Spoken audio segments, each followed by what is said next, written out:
We were the birthplace for dreams. I can think of this place as an old-fashioned statement. Mother used to say, y'all come. This is y'all come. Because when you're a citizen of this town, you're a citizen of this building, of this center of Gorton. This community center grows with you and grows with your family. I think the entire Gorton Community Center offers a lot for all ages. It offers something for everyone. That's really what Gorton's all about. They're creating it right now. What it was in 1972 is not what it is today. Gorton has been a home for me. It feels like home, when you come here. My grandmother was very involved in the Gorton Community Center. She had a community of so many great friends, and we all came to Gorton Community Center. They organized it all. If we succeed, Gorton succeeds. If Gorton succeeds, we succeed. So it's just a nice place to be.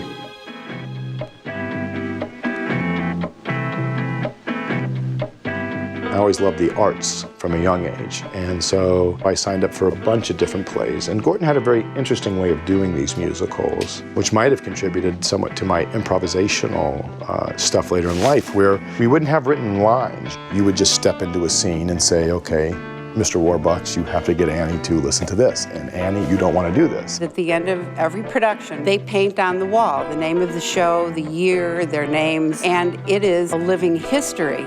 We have lobbied to save that because the writing on the wall is the writing of our history here. I think that is me. And I was dyslexic. The N is backwards, right? Which is classic me. They were going to demolish the building because it was a health hazard to be an empty building. And as somebody said laughingly, my husband threw me in front of the wrecking ball and left me behind the desk.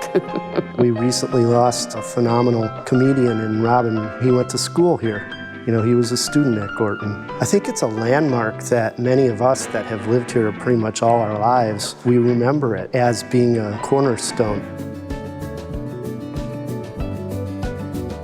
The struggles that we've had, sound, lights, I think those improvements are really going to make a big difference in the productions that we do here. It's going to be nice to have just a whole brand new facility. It really all started with a phone call from Brenda about replacing some old curtains. I don't think Blair and I really did know when we were standing in the Stewart room talking about paint and curtains, because Robin Stewart had stopped by and said, Brenda, I think we really need a little bit of fixing up here. As we started looking around the room, we realized that the floor really needed to be refinished or replaced. We began to realize that, hey, we had a bigger project here. We went out into the common hallway and looked at the hallway and realized that you don't even know where the offices are. At that point in time, we looked at each other and realized maybe we have a bigger project here than we thought. It was not just about replacing old curtains. To make a big difference like this, and in order to raise the money, you got to have a story. We had the momentum, we had the story, we had people that were excited about wanting to transform Gorton and save Gorton and revitalize it. We really had a blank canvas at that time, and we had the opportunity to paint whatever we wanted on that canvas. We ultimately, as you know, raised $7 million over a 3-year period of time.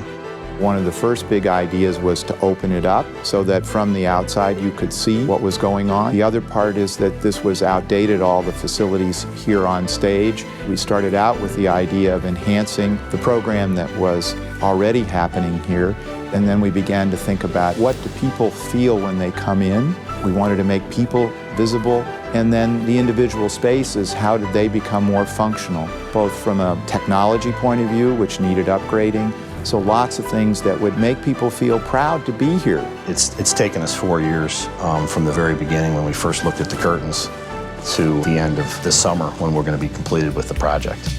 We can really do things with film that are harder to do in other art forms. It's an area that came up right from the start when we talked to the community. Now we have what is an appropriate and proper way to show film of the highest quality.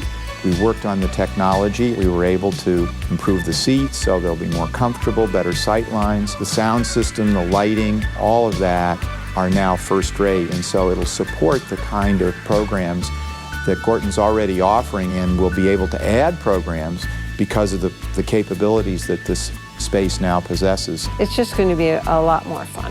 One of the things that's so unique is that this community has chosen to keep life in the center of Lake Forest. And for this to once being a school and then to become a community center, that's very unusual. When we go to the communities that are surrounding, they usually don't have something like this. I will never forget that winter night when we found out that the Hughes family was going to name the theater. Nancy Hughes came in and donated $1.5 million for naming of the theater, and then a $500,000 John Hughes film series donation. As a result of that, we started reviewing what the scope was, and we realized, hey, if we've got John Hughes' name on the theater, we better make it special. I related with John as I think he was a guy that kind of was an outsider that felt like, gosh, I want to kind of do this. And maybe he sort of felt like he wanted to give a lifeline to other people that felt that way, that maybe had things that they wanted to do that maybe in front of him didn't have the obvious path of doing that. You know, his spirit was one of giving back, and his whole family's that way. And so I just have a lot of respect for him. Previously, the most underused asset in this community center was this theater. So with its renovations, I think it's going to be used so often. I know it's already being booked a lot more than it was before. I couldn't be more excited about the future of this particular performing arts space that we've built now.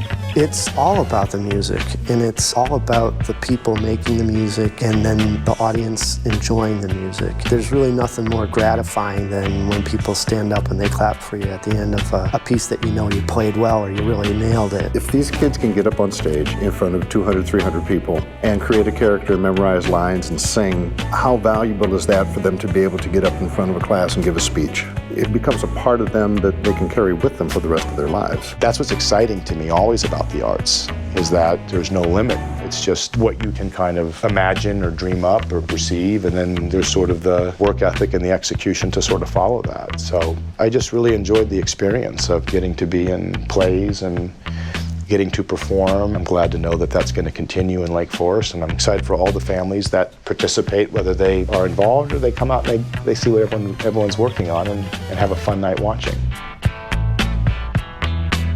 Well, what hasn't changed is its capability of dreaming, and we're still dreaming, only we're dreaming so much bigger. And it just feels more open and airy and bright. Friendly. I would hope that always Gorton is here to be a part of the center of helping others. It will change 10 years, 15 years from now, but it will never change is the way that it gathers our community together. I think what will happen now is Gorton will be a destination. I think it's a turning point for our group, our theater group, and I believe it's a turning point for Gorton. I think it's good to have dreams and to have things that you want to do and to work at those dreams. We all benefited a lot by having that there as a place for an outlet for those kind of things. Gorton's future really depends on it staying relevant. My hope is that we continue to grow and evolve and change, and I think it'll be a completely different place. I think it'll be even more dynamic than it is today, and I'm really excited about the future of Gorton.